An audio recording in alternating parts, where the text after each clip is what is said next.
ગુજરાતી વાર્તા ખેડૂત અને સાધુ મહાત્મા। એક ગરીબ ખેડૂત હતો જેની પાસે ઘણી જમીન હતી, પરંતુ તે ગરીબ હતો કારણ કે તે ખૂબ આળસુ હતો।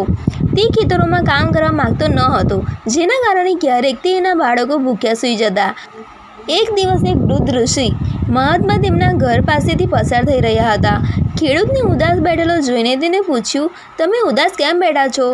ખેડૂતે મહાત્માને આખી વાત કહી। બીજે દિવસે તે જ સંત ફરીથી ખેડૂત પાસે આવ્યા અને કહ્યું કે ઘણા સમય પહેલાં ગામમાં ચોરી થઈ હતી અને ચોરોએ ચોરીના પૈસા તમારા ખેતરમાં છુપાવી દીધા હતા અને મને કહ્યું હતું કે કોઈને કહેશો નહીં। જો તમારે ધનવાન બનવું હોય તો તમારા ખેતરમાં ખેડાણ કરો અને પૈસા કમાઓ। ખેડૂતને લોભામણું થયું, તેને ખેતરોમાં ખેડાણ કર્યું પણ કંઈ મળ્યું નહીં। રાત્રે વૃદ્ધ સંતે ખેતરમાં બીજ વાવ્યા અને સારો વરસાદ પડ્યો, જેના કારણે સારો પાક આવ્યો અને પાક જોઈને ખેડૂત ખુશ થઈ ગયો।